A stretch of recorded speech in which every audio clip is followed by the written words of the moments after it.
El hueso no parecía de animal, era demasiado fino, demasiado humano, y tenía un corte limpio, recto, como si alguien lo hubiese pasado por un filo sin prisa. Lo encontró un pastor al amanecer en una cañada donde el agua solo corría cuando se acordaba el cielo.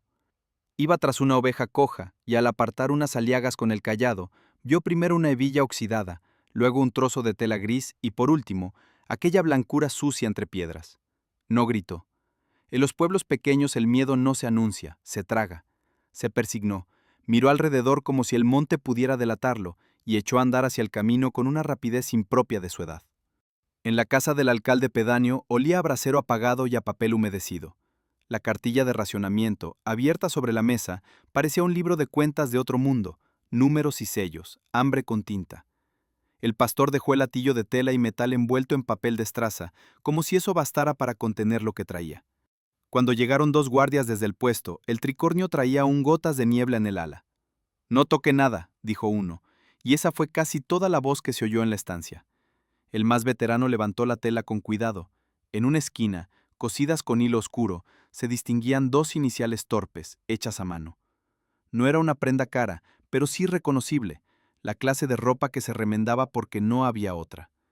El guardia anotó en una libreta, sin prisa aparente, y miró al pastor con una atención que no era compasión, sino cálculo. En tiempos de silencio, cada detalle era una moneda. El pueblo se llamaba Valdecarrasca y quedaba lejos de todo lo que importaba, aunque a sus vecinos les gustara decir lo contrario. Había una iglesia, una fuente cansada, un frontón donde ya casi no se jugaba y un camino polvoriento por el que pasaban arrieros, algún viajante con maletín gastado y de vez en cuando un camión militar que levantaba una nube y una obediencia automática. La posguerra había dejado puertas cerradas y miradas torcidas. El racionamiento no era una medida, era una estación permanente. Las desapariciones se explicaban con facilidad porque la miseria ofrece coartadas. Uno se fue a buscar trabajo, otro cruzó al monte, otro se metió en líos de extraperlo y no quiso que lo encontraran. En Valdecarrasca nadie firmaba esa explicación, pero todos la repetían. Era más seguro creer en un «se marchó» que aceptar un «alguien lo hizo». Sin embargo, lo de la cañada no encajaba en las frases hechas. Unos huesos podían ser de cabra o de perro, sí, pero aquel corte recto, aquella hebilla, aquellas iniciales, todo eso pedía un nombre. El guardia veterano pidió un carro, dos hombres que no hablaran demasiado y una manta para cubrir lo que apareciera. Al salir dejó caer una pregunta que parecía casual, pero no lo era. ¿Quién había visto por última vez a forasteros entrar en el pueblo y no salir? En la esquina de la plaza, la casa de comidas de Adela seguía abierta pese a todo. No tenía un rótulo vistoso, solo una puerta de madera oscurecida por el humo y una ventana donde se empañaba el vidrio. Dentro, el calor era otra forma de autoridad. Un fogón, bancos corridos, platos de loza desparejados y vasos gruesos que habían sobrevivido a golpes y a años. La gente acudía no por gusto, sino porque allí, con suerte, se podía llenar el estómago sin hacer preguntas. La tortilla de Adela tenía fama, no porque fuera abundante, en aquellos días nadie lo era, sino porque, contra toda lógica, sabía a comida de verdad. Corría el rumor de que ella se las arreglaba, que sabía a quién comprar, qué cambiar, cómo estirar una mano de harina o una docena imposible. Algunos lo decían con gratitud, otros con una envidia que se disfrazaba de chanza. Eusebio, su marido, entraba y salía sin llamar la atención, con la espalda algo encorvada y los ojos atentos a lo que se quedaba en las mesas, migas, gestos, palabras a media. Había trabajado con animales antes de la guerra, y aún conservaba esa manera de mirar las manos, de calcular pesos sin balanza. Nadie lo habría descrito como amable, pero en un pueblo así la amabilidad era un lujo y la seriedad se confundía con virtud. Aquella tarde, mientras los guardias preguntaban con voz baja en el ayuntamiento, en la casa de comida se sirvieron dos tortillas pequeñas, cortadas en porciones finas para que alcanzaran a más. Un viajante, de paso, comentó que no había probado algo tan sustancioso desde hacía meses. Adela sintió sin sonreír. Las sonrisas también se racionaban. En el umbral, un vecino miró hacia la calle vacía, y por un instante, el olor a aceite caliente pareció mezclarse con el frío de la cañada. Cuando el sol cayó, el guardia veterano regresó al puesto con barro en las botas y una lista corta de nombres en la libreta. No dijo asesinato, dijo diligencias. Pero en Valdecarrasca, esa palabra bastó para que las ventanas se cerraran antes de tiempo, Y en la cocina de Adela, el cuchillo cayó sobre la tabla con un golpe seco, exacto, como si marcara el comienzo de algo que llevaba tiempo esperando. La noche en Valdecarrasca no traía descanso, solo un silencio más espeso. En las cocinas se apagaban los últimos rescoldos, y cuando el viento cambiaba, el olor a humo de encina se metía por las rendijas como un recordatorio de que el invierno mandaba más que el alcalde pedáneo. Adela cerró la puerta de la casa de comidas, echando el pasador con un gesto aprendido. No era miedo exactamente, era prudencia. En el pueblo se hablaba poco, pero se escuchaba todo, y desde que corrió la voz de las diligencias, la gente miraba las ventanas ajenas como si fueran bocas. Ella recogió los platos de loza, los lavó con agua tibia ahorrada de una olla, y dejó los vasos de vidrio boca abajo sobre un paño gastado. El aceite de la sartén, ya oscuro, lo coló con una gasa y lo guardó como quien guarda una medicina. La despensa era una habitación pequeña con estantes de madera. No estaba vacía, pero casi. Un saco de garbanzos con el fondo ya flojo, una ristra corta de ajos, un tarro de pimentón que se usaba con respeto, y un puñado de patatas pequeñas, más tierra que carne. Los huevos, cuando los había, entraban y salían como una visita rara. Adela abrió la cartilla de racionamiento y repasó los sellos con el dedo. Cada semana era una negociación con el hambre, y cada negociación dejaba una deuda en algún lado, aunque nadie la escribiera. Eusebio apareció desde el corral con una lámpara de petróleo en la mano. La luz le marcaba la mandíbula y le hundía los ojos, dándole un aire de estatua oscura. Se sentó sin quitarse la chaqueta. Olía a frío y a metal, a esa mezcla que se te queda en las manos cuando has trabajado con herramientas y no hay jabón de sobra. Habían vivido la guerra y lo que vino después con una resistencia que no se llamaba valentía, sino costumbre. Eusebio había sido jornalero, mozo de cuadras, lo que saliera. Antes de que el país se quedara sin palabras, también había pasado temporadas ayudando en una matanza, llevando animales, afilando cuchillos, aprendiendo a separar lo útil de lo inútil con una eficacia que no exigía sentimientos. Adela había aprendido otra clase de cortes, cómo repartir una olla para que pareciera más llena, cómo dar calor a un plato con pimentón y paciencia, cómo mirar al cliente a los ojos y hacerle creer que mañana se comería mejor. Esa noche, por primera vez en días, no hablaron de precios ni de trueques.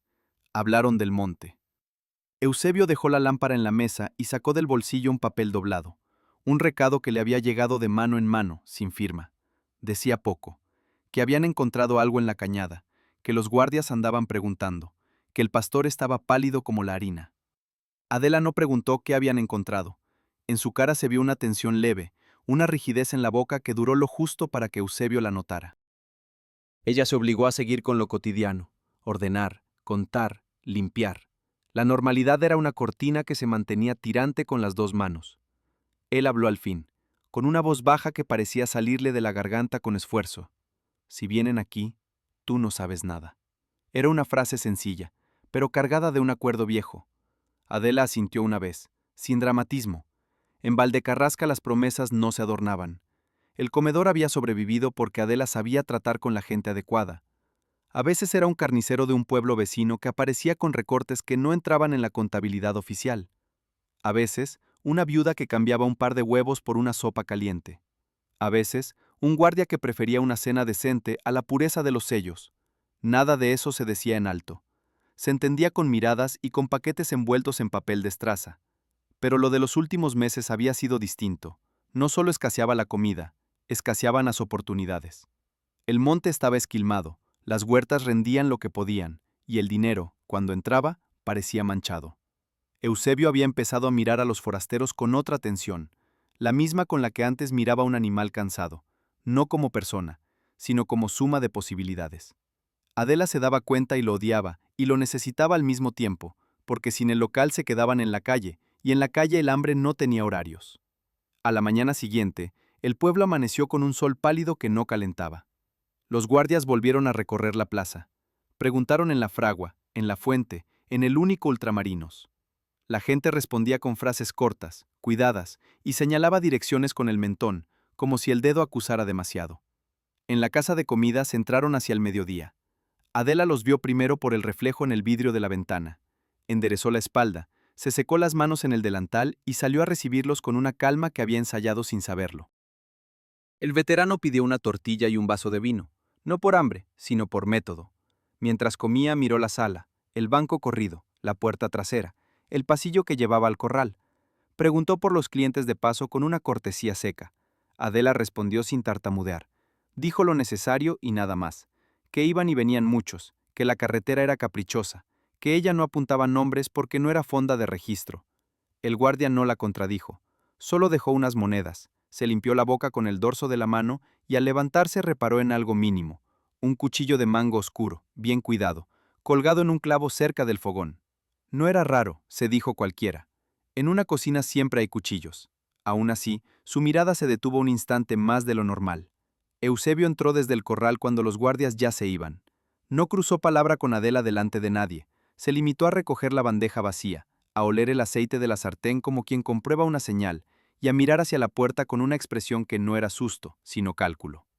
Esa misma tarde llegó un hombre al pueblo, solo, con una chaqueta raída y las botas llenas de barro seco. Preguntó por trabajo en la plaza y le señalaron la casa de comidas, porque allí, decían, siempre hacía falta un par de manos para cargar leña o fregar. El hombre se acercó con paso cansado. Adela lo vio entrar y, sin querer, pensó en el saco de garbanzos casi vacío. Eusebio lo vio también, y en sus ojos pasó algo rápido, casi imperceptible, como el filo de un cuchillo cuando lo pruebas con el pulgar. El hombre de la chaqueta raída dijo llamarse Julián, no dio apellidos, y nadie se los pidió. En la posguerra un nombre bastaba para cobrar un plato de comida y un rincón donde tumbar el cuerpo. Los apellidos eran para los papeles, y los papeles para los que podían permitírselos. Adela lo midió con una mirada rápida, flaco, ojos hundidos, manos agrietadas de tanto frío y tanto lo que salga. No parecía peligroso, parecía gastado. Aún así, algo en su manera de mirar la tortilla que se enfriaba en una fuente le recordó el saco de garbanzos casi vacío. Eusebio, desde la puerta del corral, no se movió, pero tensó la mandíbula como si tragara una decisión. Adela le puso un plato simple, más pan que guiso, y le señaló el banco del fondo. Julián comió despacio, como si no quisiera que el final del plato llegara demasiado pronto. Cuando acabó, dejó las manos sobre la mesa un instante, esperando. Adela no ofreció trabajo de inmediato. Preguntó primero, con cuidado, de dónde venía y hacia dónde iba. Él contestó lo justo. Había pasado por 2 pueblos, había dormido donde lo dejaban, buscaba jornal en cualquier sitio. Ningún detalle que se pudiera comprobar. Al caer la tarde, con la luz ya baja, Adela le dijo que faltaba leña para el fogón y que podían pagarle con cena y un jergón en el pajar si ayudaba a cargar. Juliana sintió sin entusiasmo, como si ya hubiera aceptado cosas peores. Eusebio lo condujo hacia atrás, por el pasillo estrecho que olía a humo y a grasa vieja, hasta la puerta que daba al corral. Fuera el aire cortaba. El corral era un rectángulo de tierra apisonada, con un cobertizo de tablas, un montón de aperos y un rincón donde se guardaba la leña bajo un toldo. La casa de comidas, vista desde allí, parecía cualquier otra, una pared encalada, una ventana alta, sombras detrás del vidrio. Valdecarrasca quedaba cerca, pero a la vez lejos. En cuanto cerrabas esa puerta, el pueblo se convertía en un murmullo remoto. Eusebio le puso a Julián una cuerda y le indicó el montón. No fue autoritario ni amable, fue eficiente. Julián trabajó, doblando la espalda y levantando troncos como quien se somete a una rutina. Cuando se detuvo para respirar, miró hacia la casa, quizá buscando calor con la vista. ¿Se queda mucha gente aquí?, preguntó, y su voz sonó más curiosa que desconfiada. Eusebio tardó un segundo en responder. Los que pasan, pasan, dijo al final. Adela, mientras tanto, recogía la sala. Cerró postigos, apagó una lámpara, guardó las monedas en una lata de galletas vieja. Repasó con la mano el borde de la mesa, como si el gesto pudiera alisar también lo que estaba a punto de ocurrir. Se detuvo al oír el golpe de un tronco contra el suelo. Fue un sonido normal, cotidiano, pero esa noche le pareció un aviso. La decisión no nació en ese instante. Venía de antes, de cada sello en la cartilla, de cada no hay en el Ultramarinos, de cada mirada de hambre que entraba por la puerta. Eusebio llevaba tiempo caminando alrededor de esa idea sin nombrarla, como quien rodea una charca en invierno para ver si el hielo aguanta. Adela lo había visto, lo había sentido, y aún así había seguido poniendo platos. El hambre enseña a no mirar de frente lo inevitable. Cuando el corral quedó cargado de leña apilada, Eusebio dijo que había un último encargo: bajar al cobertizo a por un saco. Julián lo siguió sin pensar. La lámpara de petróleo dibujó sombras largas sobre las tablas. Allí olía a humedad y a hierro. Lo que pasó después fue rápido y sin ruido grande, como si el propio lugar se negara a presenciarlo. Eusebio actuó con una precisión aprendida en otros contextos, una precisión que en otro tiempo habría servido para una matanza doméstica y ahora se desviaba hacia algo prohibido. Julián no tuvo tiempo de entender. Solo emitió un sonido breve, más sorpresa que dolor, y luego el cobertizo se quedó en silencio. Adela no entró. Se quedó al otro lado de la puerta del pasillo, con una mano apoyada en la pared. Oyó el roce de algo arrastrado, el crujido de las tablas, el tintineo leve de una herramienta. Cerró los ojos un segundo, no para rezar, sino para contener una náusea que no era solo del estómago. En su cabeza, una parte repetía que no había alternativa. Otra parte, más pequeña y más limpia, le decía que eso era mentira. Eusebio apareció al cabo de un rato con la cara impasible y las manos lavadas a medias. No traía sangre visible, pero sí un olor ácido que el jabón no quitaba del todo. Pasó junto a Adela sin mirarla y fue directo a la cocina. Abrió el cajón donde guardaban el mejor cuchillo, lo examinó y lo devolvió a su sitio como si todo siguiera dentro de lo normal. Esa noche cenaron poco. Adela apenas probó bocado. Eusebio comió pan duro con la misma calma con la que habría comido un guiso. El pajar quedó ocupado, pero no por un huésped, por una ausencia reciente, todavía caliente en la conciencia. Al día siguiente, muy temprano, Adela encendió el fogón. Rompió 2 huevos con cuidado, como si cada uno fuera un juramento. Cortó patata fina para que pareciera más. Batió despacio. Cuando la sartén estuvo lista, echó la mezcla y escuchó el chisporroteo como si fuera un lenguaje. La tortilla salió dorada, perfecta a la vista, y ese fue el detalle más cruel, que nada en su aspecto delataba lo que ocultaba la casa. Al mediodía entraron 2 clientes de paso, arrieros que preguntaron por algo caliente. Adela sirvió con manos firmes. Eusebio se quedó cerca del pasillo, atento a la sala, a los gestos, a si alguien preguntaba por Julián. Nadie lo hizo. En la posguerra los forasteros se desvanecían con facilidad. Solo el guardia veterano, al pasar por la plaza, miró hacia la ventana empañada del comedor un segundo más de lo habitual. No entró. Siguió de largo, pero se llevó el olor en la memoria, aceite, humo y algo indefinible que no era prueba, todavía, pero sí una impresión. En el corral, bajo el cobertizo, una tabla mal ajustada crujió con el viento. Adela oyó el sonido desde la cocina y se quedó quieta, con la espumadera en la mano. Comprendió, con una claridad que le heló la nuca, que el primer paso era el único que no se podía desandar. Durante unos días, Valdecarrasca pareció olvidar a Julián con la misma rapidez con la que lo había aceptado. La posguerra enseñaba a no fijar la vista en los huecos, un banco vacío en la plaza, un plato menos en una mesa, una silueta que no volvía por el camino. Adela trabajó como si la rutina pudiera borrar lo ocurrido, y Eusebio se movió por la casa con una calma nueva, peligrosa por lo natural que le salía. La tortilla siguió saliendo al comedor con un aspecto irreprochable. Adela aprendió a estirar sin que se notara. Más patata, más cebolla cuando aparecía alguna, el punto exacto de sal para que el bocado pareciera más rico de lo que debía. Los clientes empezaron a decir que en aquella casa se comía como antes, frase absurda en un tiempo donde el antes era un país entero desaparecido. La segunda oportunidad llegó envuelta en polvo de camino. Era un arriero joven, de paso hacia la estación de un pueblo mayor, con 2 mulas y un fardo de género mal atado. Preguntó por comida caliente y por un rincón donde dormir bajo techo. Llevaba la voz cansada y la mirada alerta de quien no viaja con las manos vacías. Mientras comía, apoyó el cinturón sobre el banco, y Adela vio, sin querer, el bulto del monedero y el brillo de un reloj modesto, de esos que se heredan y se cuidan como si fueran un apellido. Eusebio no se apresuró. Esperó a que el arriero pidiera un vaso más y a que el comedor se quedara con poca gente. Luego le ofreció lo que en aquel tiempo sonaba a trato justo, un lugar en el pajar y pienso para las mulas a cambio de ayudar a descargar unas sacas. El arriero aceptó. La necesidad volvía dócil incluso a los prudentes.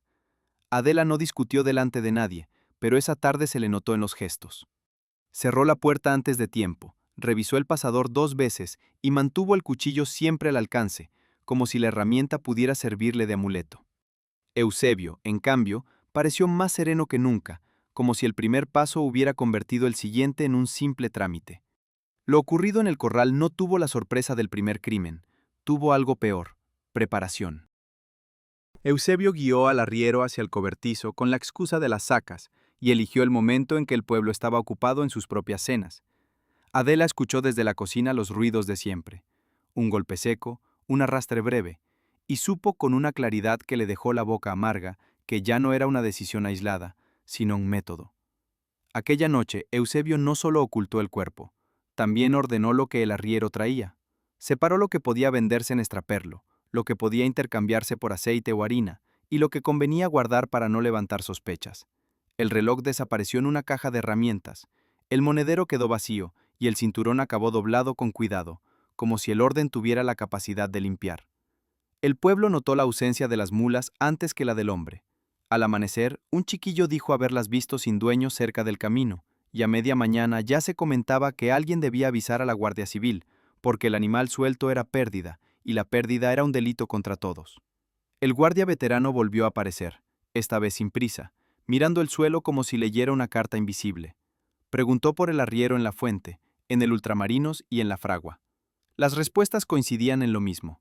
Lo habían visto entrar en la casa de comidas de Adela. El veterano llegó al comedor al mediodía, pidió una tortilla y se sentó donde podía ver la puerta trasera sin girar el cuello.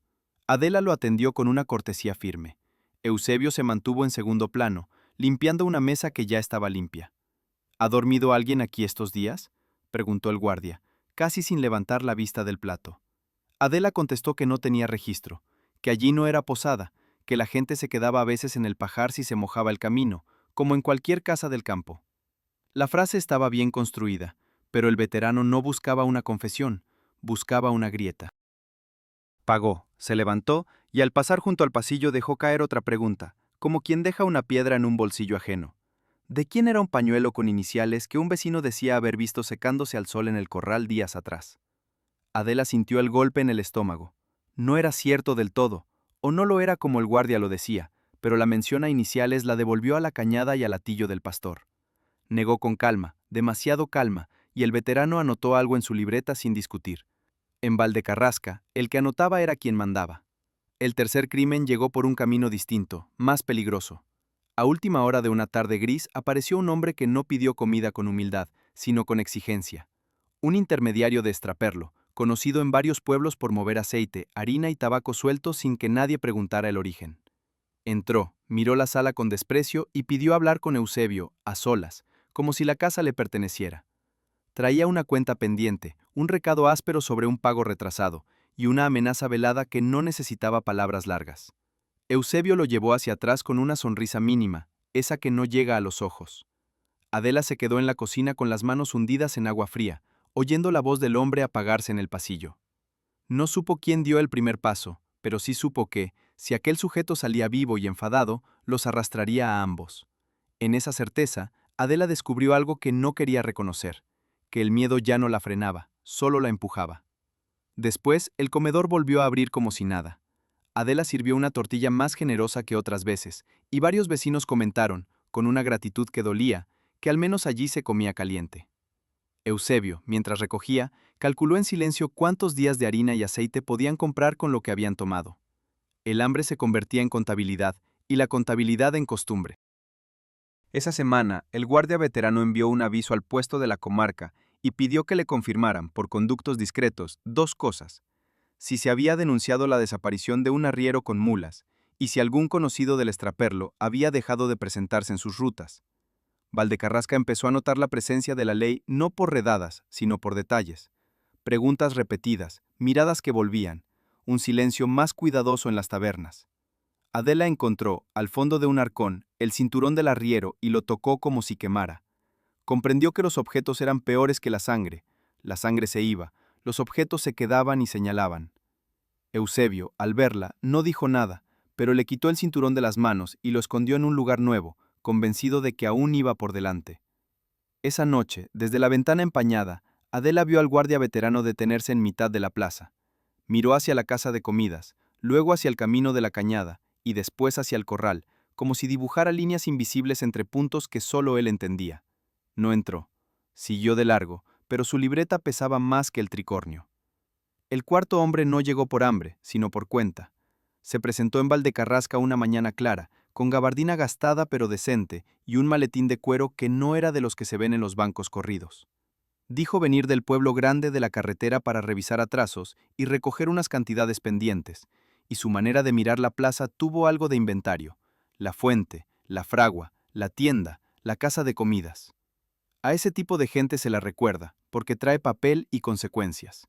Preguntó por el alcalde pedáneo, tomó un café aguado en el Ultramarinos y antes del mediodía entró en el comedor de Adela para comer algo rápido. Adela lo atendió con la misma corrección que a cualquiera, pero notó su pulcritud, las uñas limpias, el pañuelo bien doblado, el reloj discreto en la muñeca. Eusebio lo vio también, y por primera vez desde Julián, apartó la vista como si se obligara a no mirar.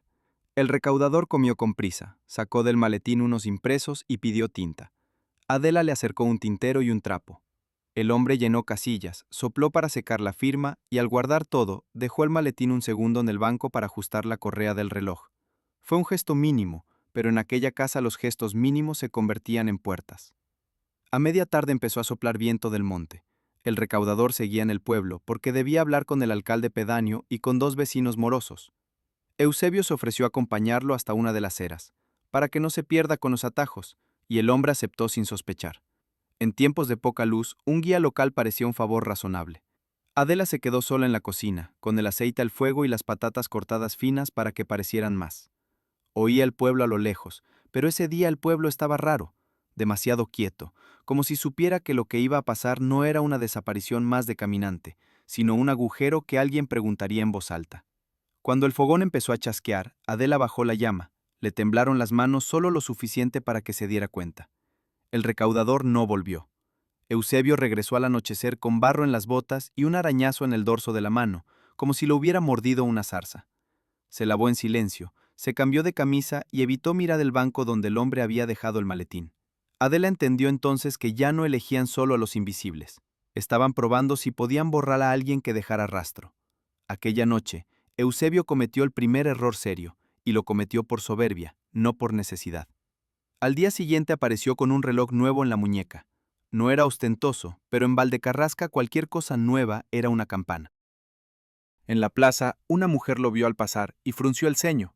No dijo nada, pero se lo contó a su cuñado por la tarde, y el cuñado se lo contó a otro en la fragua, y al final el comentario llegó donde siempre acababan llegando, a un oído con tricornio. El guardia veterano volvió sin anunciarse, acompañado por un cabo de la comarca. Esta vez no se sentaron a comer. Entraron, miraron, preguntaron. Adela ofreció tortilla como quien ofrece paz. Ellos la rechazaron con un gesto seco y pidieron ver el corral por rutina. La palabra rutina sonó falsa incluso en su boca, porque los dos sabían que no era rutina. Era una cuerda que empezaba a tensarse. Eusebio abrió la puerta trasera con una tranquilidad ensayada. El cabo caminó despacio, observando el suelo, el cobertizo, el montón de leña, la tabla mal ajustada que crujía con el viento. El veterano, en cambio, miró los detalles pequeños, la cuerda enrollada con demasiado orden, el cubo limpio para lo poco que se usaba el agua, un rastro de cal reciente en una esquina. Adela lo siguió a distancia, con el delantal apretado entre los dedos. En el cobertizo, el cabo levantó una manta vieja que cubría sacos. No encontró nada concluyente, pero el olor lo hizo fruncir la nariz. No era el olor fuerte de una cuadra, sino una mezcla agria que no acababa de encajar con leña y herramientas. El veterano no dijo cadáver, no necesitaba decirlo. Anotó en su libreta y antes de irse, miró el reloj en la muñeca de Eusebio como quien mira una firma. Bonito reloj, dejó caer, y la frase, por su simpleza, fue peor que una acusación. Eusebio respondió que era de un cambio, que lo había conseguido por unos arreglos. No añadió nombres. En los pueblos, cuando alguien no da nombres, está diciendo que no quiere que se compruebe nada. El veterano asintió una sola vez, como si la explicación le bastara, y se marchó con el cabo sin levantar la voz. El tipo de amenaza que no necesita volumen. Esa tarde llegó al puesto un aviso por conducto discreto. En un pueblo del camino buscaban a un recaudador que no había regresado, y la última referencia segura lo situaba en Valdecarrasca. En el mismo papel se mencionaba, casi como nota al margen, la desaparición de un arriero joven y el rumor de un intermediario de extraperlo que no acudía a sus citas. 3 sombras distintas empezaban a proyectarse sobre el mismo lugar. Adela, al cerrar el comedor, se quedó un momento frente a la sartén vacía. La tortilla había salido bien, como siempre, y ese era el problema, que el éxito del engaño les estaba dando confianza. Se oyó un golpe en la puerta exterior, una entrega de pan envuelto en papel de estraza, y Adela sintió que el pueblo entero se estrechaba alrededor de la casa. Por la noche, Eusebio sacó el reloj y lo guardó en la caja de herramientas, tarde y mal. Adela no le reprochó nada, el reproche era un lujo. Pero lo miró de un modo distinto, como si por primera vez viera que no solo estaban matando, estaban dejando señales. A la mañana siguiente, antes de que abrieran el comedor, el guardia veterano pasó por la plaza y no se detuvo. Siguió hasta el camino de la cañada, habló con un vecino y regresó hacia el puesto con una decisión nueva en el paso. Valdecarrasca todavía no lo sabía, pero el caso acababa de cambiar de tamaño. Ya no eran rumores, eran nombres y papeles. El papel fue lo que volvió real el miedo. Hasta entonces, Valdecarrasca había vivido a base de comentarios y ausencias, pero la desaparición del recaudador trajo consigo algo que no se podía barrer bajo la alfombra. Un nombre completo, un maletín descrito, una familia que preguntaba, un superior que exigía respuesta. La Guardia Civil ya no podía tratarlo como un asunto de camino y mala suerte. Debía abrir diligencias como se abría una zanja, con método y testigos. El veterano regresó con un sobre lacrado y la prisa contenida de quien sabe que cada hora borra huellas. Se presentó ante el alcalde pedáneo, pidió la sala del ayuntamiento y ordenó que pasaran vecinos por turnos. No buscaba historias largas, buscaba coincidencias pequeñas. ¿A qué hora se vio al recaudador? ¿Quién habló con él? ¿Quién lo guió? ¿Quién notó algo fuera de lugar? Las respuestas, al principio, fueron un tejido de prudencias. No me fijé. Yo estaba en la huerta. Pasó, sí, pero no sé. La posguerra había educado a la gente para no comprometerse. A medida que avanzaba la tarde, el patrón empezó a dibujarse solo. El recaudador había comido en la casa de Adela. El arriero joven, antes de perderse, también. El intermediario del extraperlo había entrado allí por última vez. 3 hombres distintos, una misma puerta. El veterano no lo dijo en voz alta. Anotó y dejó que el silencio hiciera su trabajo dentro de los demás. Al mismo tiempo, pidió al cabo que revisara el hallazgo de la cañada con más cuidado. No había laboratorio en Valdecarrasca, pero existían médicos titulares y forenses del partido judicial, y existían formas de certificar lo evidente sin adornos. El hueso con corte limpio, la hebilla, la tela con iniciales, todo se embaló en papel, se ató con cuerda y se envió con un guardia en moto hasta la cabecera comarcal. Allí, un médico confirmó lo que en el pueblo nadie quería pronunciar. Era compatible con restos humanos y con cortes hechos por herramienta afilada, no por dientes de animal ni por desgaste del monte. Ese detalle cambió el tono de las preguntas. Ya no era solo desaparecido. Era posible homicidio, y en un pueblo pequeño esa palabra no necesitaba repetirse para que se notara.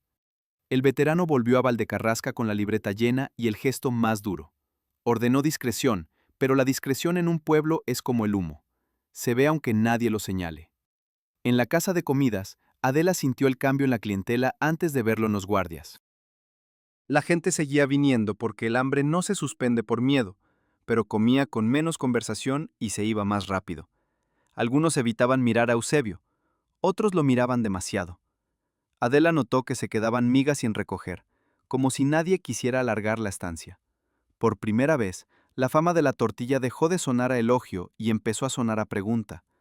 Eusebio intentó imponer normalidad con fuerza bruta, como si bastara con abrir a la hora de siempre y cerrar igual para que el mundo obedeciera. Pero la normalidad, cuando se fuerza, chirría. Miraba el pasillo del corral con frecuencia, y esa costumbre lo delataba más que cualquier mancha. Los culpables vigilan sus propios escondites. El veterano empezó a hacer lo que mejor sabía, cruzar datos pobres para obtener certezas. Preguntó por compras de aceite, harina y huevos. No había facturas finas, pero había rastros de trueque, una lata de aceite que alguien recordó haber visto entrar, un saco que no cuadraba con lo que la cartilla permitía, un vecino que juró haber cambiado huevos por comida más veces de las que luego confesó. También preguntó por las mulas del arriero. Aparecieron en un corral ajeno, revendidas deprisa a través de un intermediario. Ese deprisa fue una firma.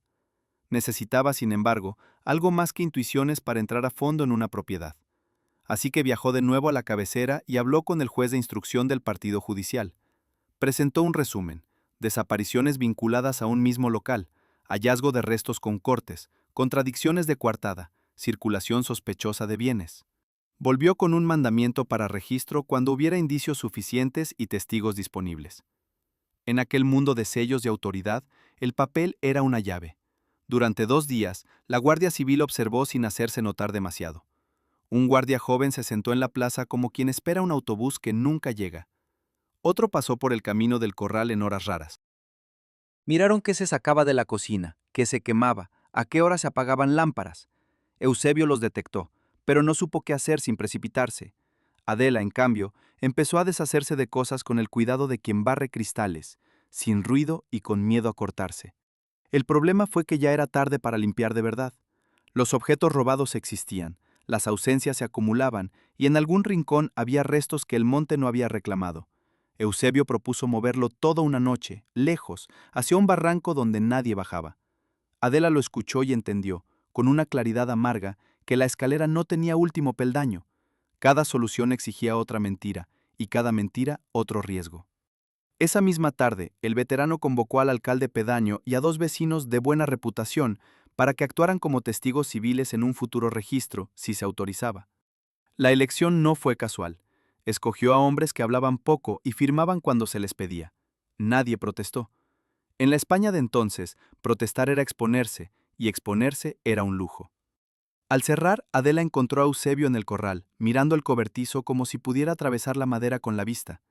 Tenía las manos sucias de tierra fresca. No dijo por qué la removía, y ella no preguntó. Entre ambos ya no hacía falta explicar lo evidente. Estaban intentando adelantarse al papel lacrado, y el papel lacrado ya venía de camino. Aquella noche, por primera vez desde el primer crimen, Adela no pudo dormir. No fue remordimiento puro, fue una mezcla de culpa, miedo y una rabia fría contra el hambre que los había empujado y contra la parte de ellos que había disfrutado del control. Cuando oyó pasos fuera, se incorporó con el corazón golpeándole la garganta.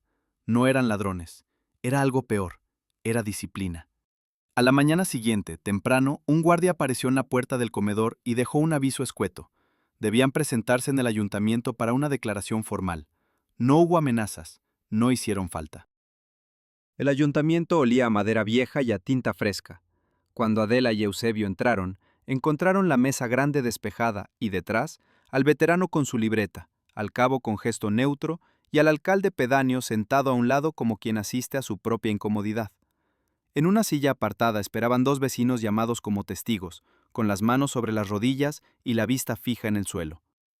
No les ofrecieron asiento por cortesía ni por desprecio, sino por orden, que estuvieran quietos y visibles.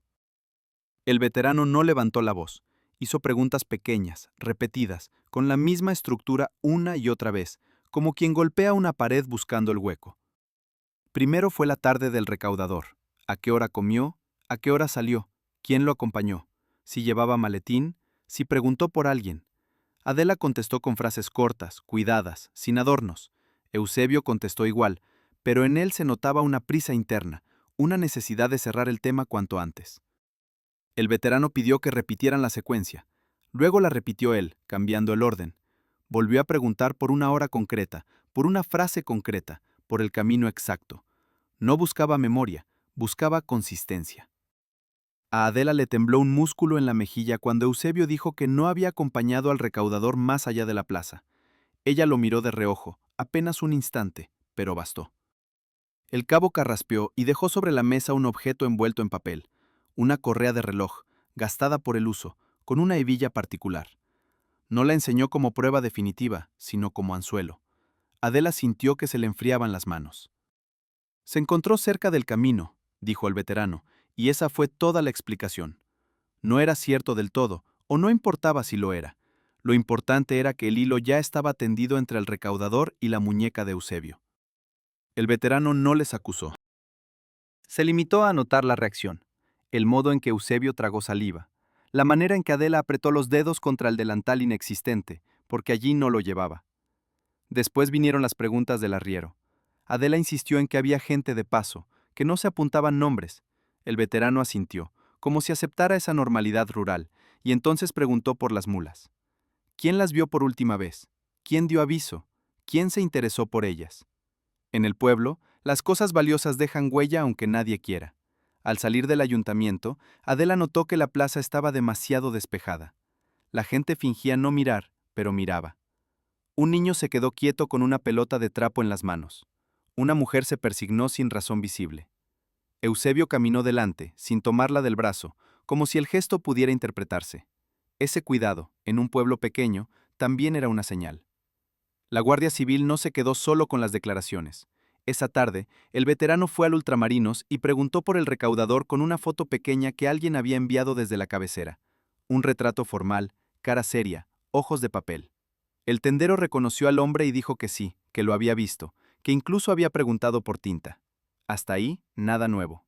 Lo nuevo llegó por una boca que no parecía peligrosa, la del herrero. El veterano lo apartó un momento, lejos de miradas, y le preguntó por el reloj de Eusebio. El herrero no quería líos, pero tampoco quería que lo llamaran a declarar después por esconder algo. Admitió que el reloj le había sorprendido.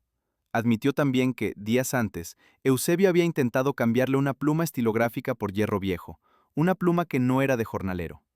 No supo describirla bien, pero recordó el brillo y el capuchón.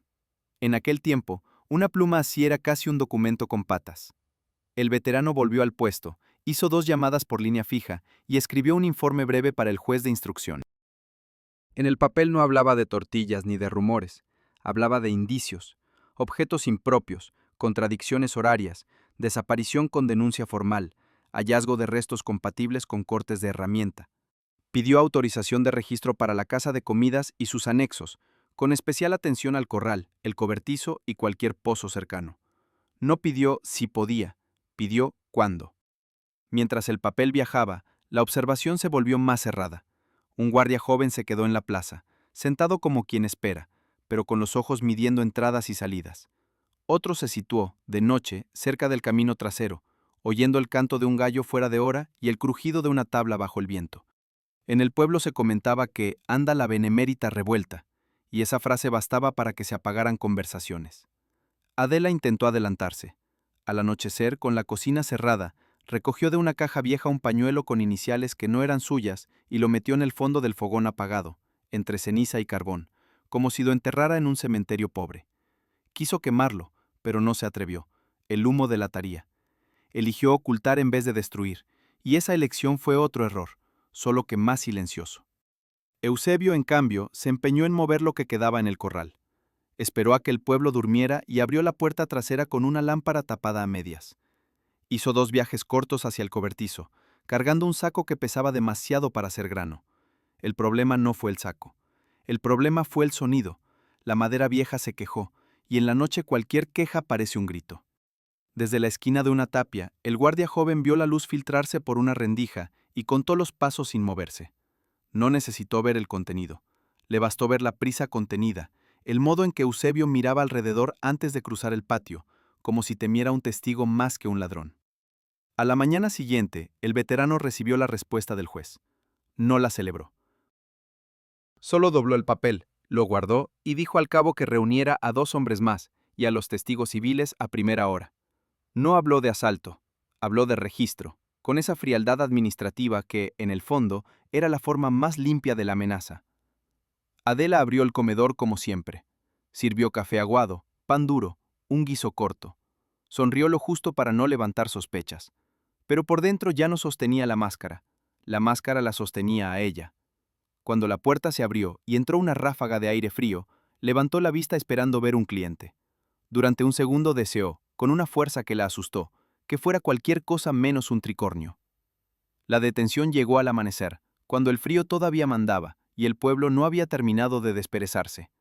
2 guardias y el cabo se situaron frente a la casa de comidas, y detrás de ellos aparecieron los 2 testigos civiles, hombres elegidos por su costumbre de firmar sin añadir palabras. El veterano llevaba el mandamiento doblado en el bolsillo interior, como si fuera una navaja que no hacía falta enseñar hasta el último instante. Llamaron una vez, luego otra. El sonido en madera cerrada no era fuerte, pero en Valdecarrasca bastaba para que una ventana se entornara a lo lejos. Adela abrió con el pelo recogido de prisa y la cara lavada a medias, como quien se prepara para una jornada larga. Tardó una fracción de segundo en entender que no venían a preguntar, sino a entrar. El veterano extendió el papel y lo leyó sin solemnidad, con la sequedad de quien ya ha repetido ese gesto demasiadas veces. El alcalde pedáneo no estaba, no era necesario. Lo que mandaba allí era el sello del juez y la presencia de testigos. Eusebio apareció desde el pasillo del corral, abrochándose la chaqueta. Tenía el mentón tenso y la mirada fija en la mano del cabo, donde se veía el borde del documento. No intentó correr. No se movió. Esa inmovilidad no era tranquilidad. Era el cálculo desesperado de quien busca una salida que ya no existe. El registro empezó por la sala del comedor. Se revisaron bancos, alacenas, la caja metálica donde se guardaba el cambio y el rincón bajo la escalera donde se apilaban sacos. El veterano no se dejó distraer por lo obvio. Miró donde nadie mira cuando tiene hambre, detrás del fogón, debajo de una tabla suelta, en el hueco donde se guardaba la leña seca.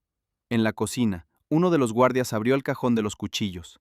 No era raro encontrar herramientas bien afiladas en una casa de comidas. Lo raro era el exceso de cuidado, la ausencia de rumbre, el orden casi obsesivo. El veterano anotó marcas en mangos y una piedra de afilar gastada como si se hubiera usado con frecuencia. No dijo nada. El silencio seguía siendo su herramienta principal. Luego pasaron al pasillo trasero y al corral. Allí el aire olía distinto: humedad, tierra removida, cal reciente. El cobertizo recibió la primera inspección lenta, sistemática. Separaron sacos, levantaron una lona vieja y apartaron una tabla que ya no ajustaba bien. Detrás, escondido de forma torpe, apareció un objeto que no pertenecía a aquel lugar. Una pluma estilográfica con capuchón brillante, envuelta en papel de estraza, como si el papel pudiera borrar su procedencia. El cabo la sostuvo un instante con la punta de los dedos, sin apropiársela. Uno de los testigos civiles la vio y tragó saliva.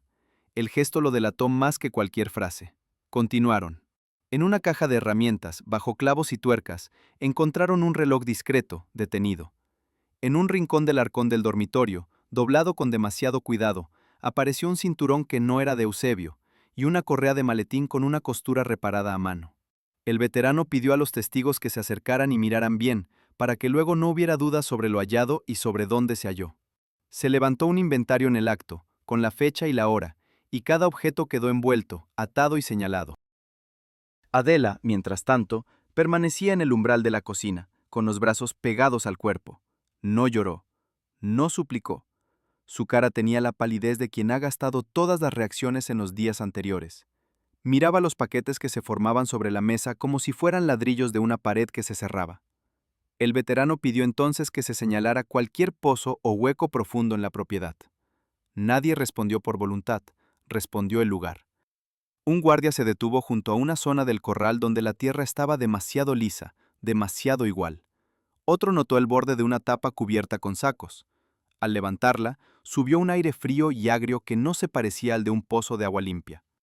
No fue necesario describir en voz alta lo que se encontró allí dentro. Bastó el modo en que el cabo se quitó la gorra, el modo en que uno de los testigos dio un paso atrás y se apoyó contra la pared. Había restos envueltos en arpillera, huesos mezclados con tierra húmeda, fragmentos de tela. En uno de esos trozos aún se veían unas iniciales cosidas con hilo oscuro, torpes y humanas, como las del latillo de la cañada. El veterano ordenó que se parara. Hizo traer más papel, cuerda y una manta. No quería que el hallazgo se convirtiera en caos, porque el caos en un juicio se paga caro. Con manos protegidas por trapos limpios, separaron lo recuperable para identificación. Un botón singular, una hebilla, un trozo de pañuelo. Todo quedó registrado en el inventario, delante de testigos, y se preparó para envío al médico del partido judicial. Fue entonces cuando el veterano dio el paso que ya no tenía vuelta atrás. Indicó la detención de Eusebio y Adela.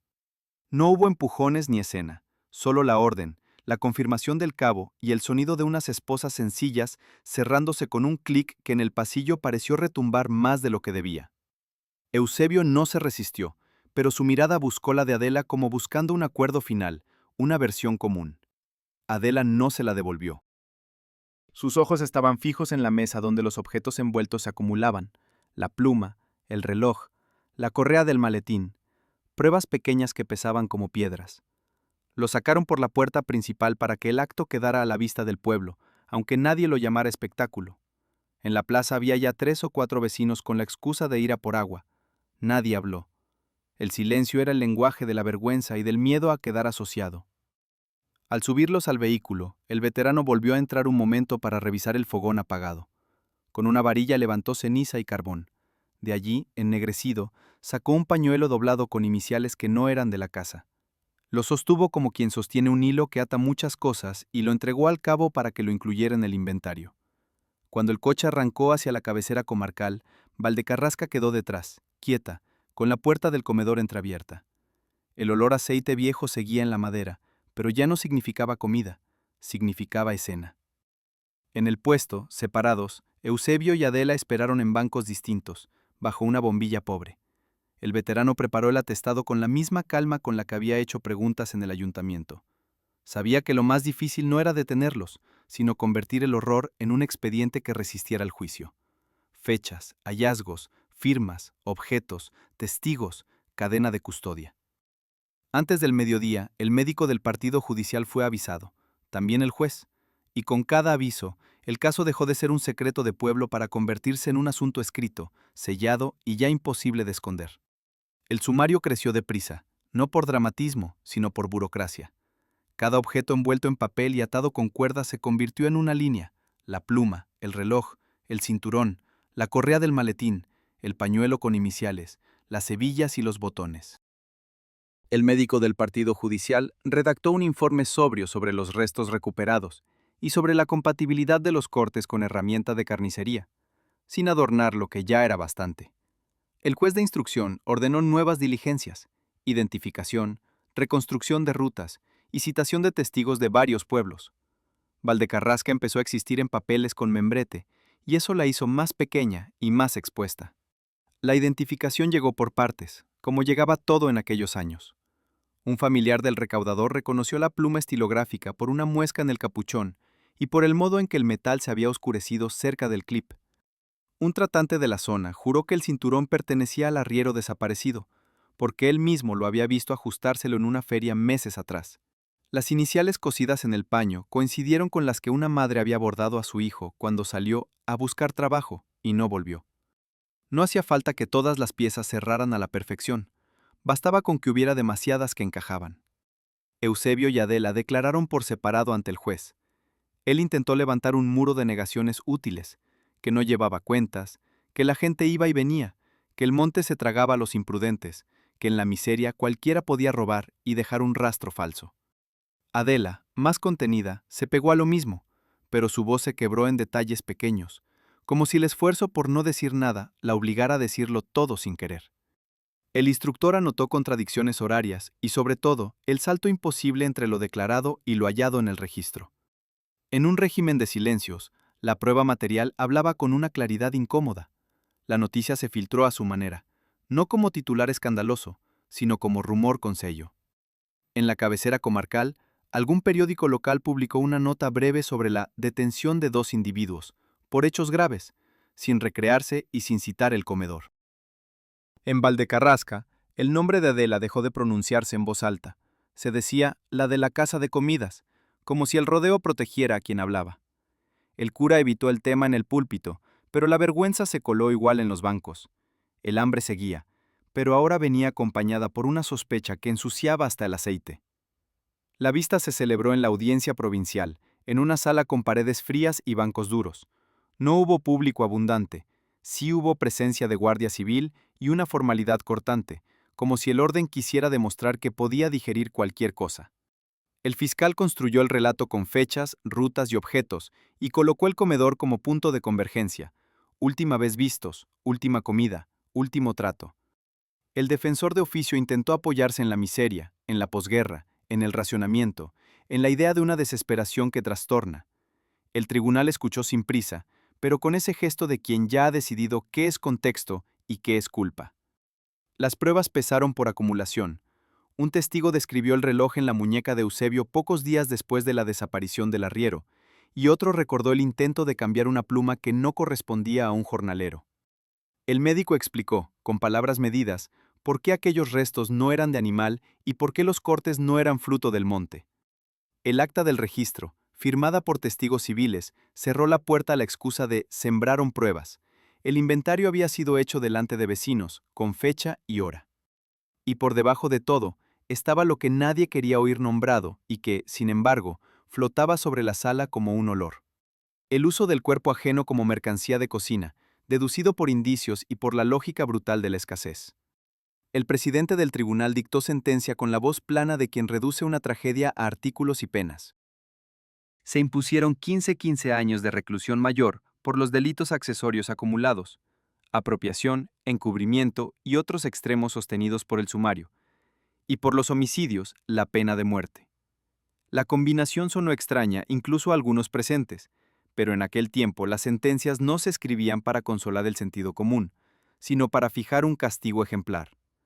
En el documento quedó todo ordenado: nombres, hechos probados, pruebas y el destino final. Cuando terminó la lectura, solo se oyó el roce de sillas y el paso de botas en el pasillo.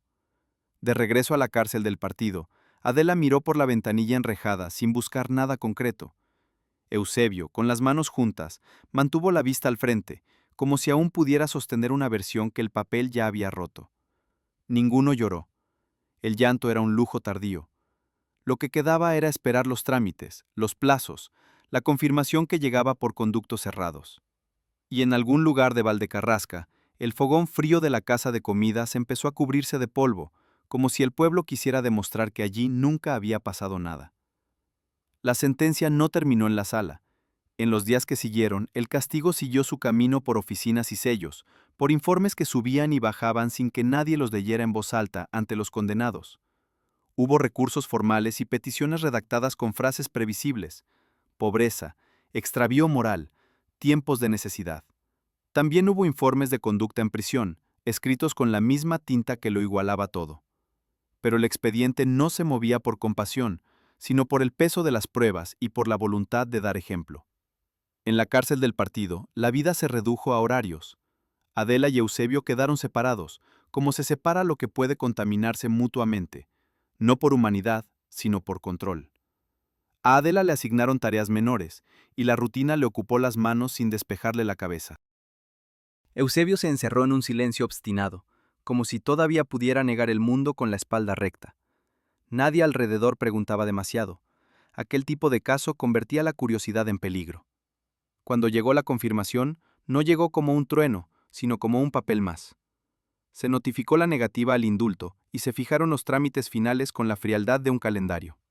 A partir de ahí, todo lo que rodeó el final tuvo el tono de un procedimiento: visitas autorizadas, presencia de un sacerdote si se solicitaba, revisión médica, actas que debían firmarse aunque las manos temblasen.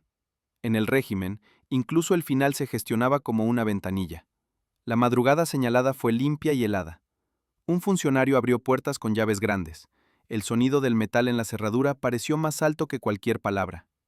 Adela caminó con pasos cortos, sin resistencia, como si llevara días ensayando ese trayecto. Eusebio fue detrás, más rígido, con la vista fija en algún punto que nadie más veía. En un corredor estrecho esperaban los presentes obligatorios: autoridad penitenciaria, un médico y el capellán. Se leyó la certificación final, se comprobó la identidad, se cumplieron las formas. La ejecución se realizó conforme al método civil habitual de la época, con sobriedad y sin espectáculo, y el médico extendió el certificado de defunción cuando todo terminó.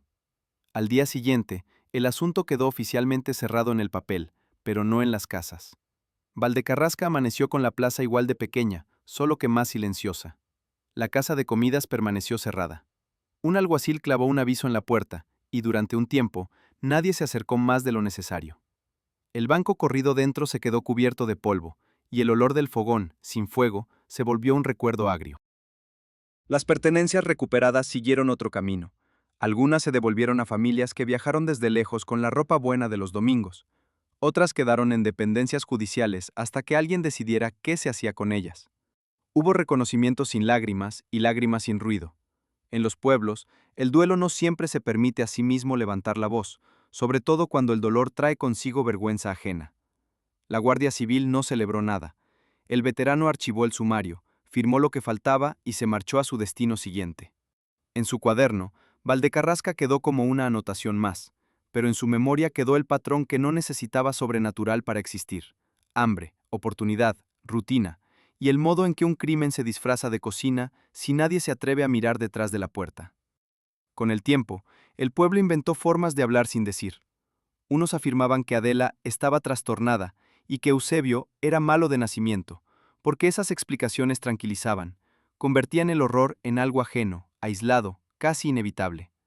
Otros, los menos, admitían que habían preferido no preguntar por qué aquella tortilla sabía distinta o de dónde salía el aceite cuando a todos les faltaba.